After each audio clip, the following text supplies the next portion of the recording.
Hello, wonderful ones. Today's book is called The 7 Silly Eaters.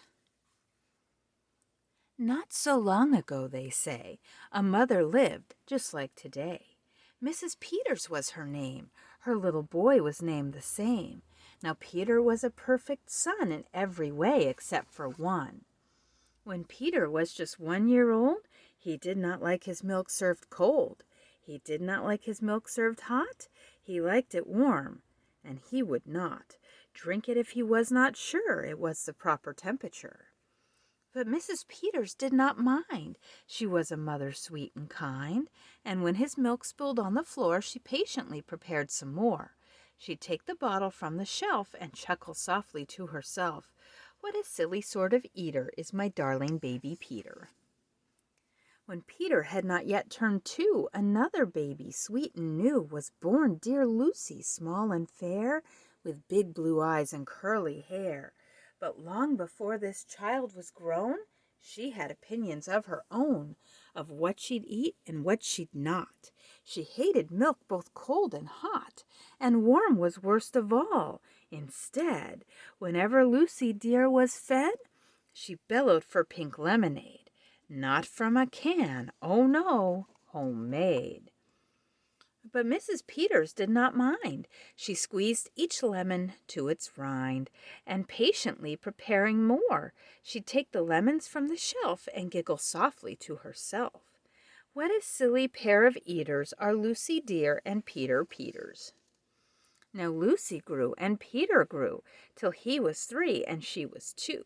And who was one? Why, little Jack, with eyes so brown and hair so black, a happy baby, never cross, but all he'd eat was applesauce. Peeling apples by the pound, Mrs. Peters faintly frowned. She'd take the apples from the shelf and murmur weakly to herself, "What a silly bunch of eaters are Lucy, Jack, and Peter Peters." Peter, Lucy, and young Jack had another brother, Mac.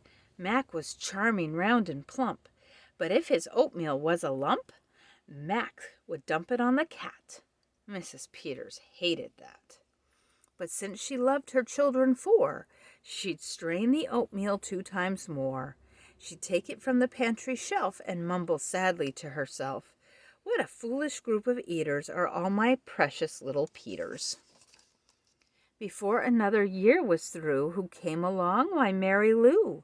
She was a darling, sweet and bright, and had a healthy appetite. That is, as long as she was fed soft and squishy homemade bread. Soft and squishy homemade bread. Poor Mrs. Peters got no rest, but still she did her very best. She'd take the flour from the shelf and mutter feebly to herself, "What a fussy bunch of eaters are all my lovely little Peters." A year rolled by. The children grew. "They really are a splendid crew," sighed Mrs. Peters, pinning pins and diapering her brand new twins. Little sisters quick and smart, impossible to tell apart. But Flo liked poached eggs, Fran liked fried. If she mixed them up, they cried. Tired to the very bone, Mrs. Peters groaned a groan. She'd take the eggs down from the shelf and whisper weakly to herself, "What persnickety young eaters are all my 7 little Peters." Now time went by as time will do, and as it passed the children grew. The problem was that as they grew, their appetites were growing too, but not their choice of what to eat. Each child continued to repeat. They wanted what they had before. The trouble was they wanted more. Creamy oatmeal, pots of it, homemade bread, and lots of it. Peeling apples by the peck, Mrs. Peters was a wreck. She wiped her brow and heaved a sigh. Another year was passing by. In fact, she realized with sorrow her birthday would arrive tomorrow. Drearily she shook her head and wearily went up to bed. She thought the children had forgot her special day, but they had not. At crack of dawn they all began to carry out their secret plan.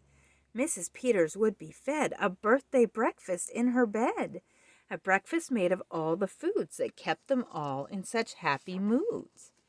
So while their weary mother slept, down the stairs the children crept, and from the cupboards and the shelves happily they helped themselves.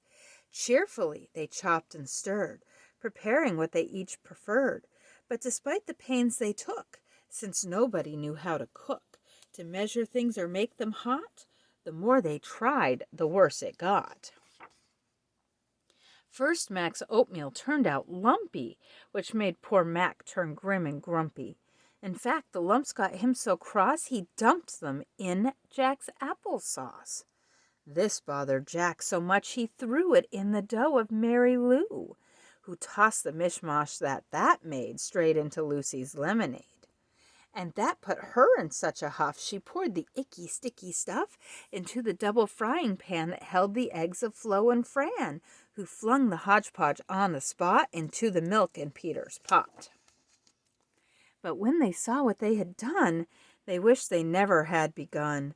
They'd hardly slept a wink that night, and still things hadn't turned out right. And even though they'd tried their best, it hadn't worked. They were depressed. They'd be in trouble too unless they found some place to hide the mess. The oven seemed a perfect spot. They all forgot it was still hot. They stuck the pot inside, and then they all went back to bed again. The clock struck 6, but on they slept. Meanwhile their mother softly stepped down to the kitchen, smelled a smell. What could it be? She could not tell. It smelled so good she sniffed some more and opened up the oven door. She woke the children with her cries. They all came running in surprise. And in the kitchen what they found was Mrs. Peters dancing round, and in the oven, no mistake, a pink and plump and perfect cake. And as their mother danced with glee, she cried, "A birthday cake for me? A birthday cake still piping hot? To think I thought that you forgot. Now tell me, please, how did you make this pink and plump and perfect cake, so high and light and smooth as silk?" "It's smooth as silk from all my milk," said Peter. "Lucy said it's pink from all my lemonade, I think." "And from my apples," added Jack. "My oatmeal made it soft," said Mac. "My bread dough, too," said Mary Lou, said Fran and Flo. "As for its size, it is our eggs that made it rise." Then everybody sniffed some more and danced around the kitchen floor. They put the cake upon a dish and lit a candle. "Make a wish!" The children cried, "Before you blow," and Mrs. Peters did just so. And what is more, her wish came true, as birthday wishes often do. And from that day to this 'tis said that Peter's family all is fed a single simple meal, just one, a meal that's good for everyone, a meal on which they all agree, made from their secret recipe. They all take turns in mixing it. They all take turns in fixing it. It's thick to beat and quick to bake. It's fine to eat and fun to make. It's Mrs. Peters' birthday cake. Thank you so much for sharing, friends. See you again.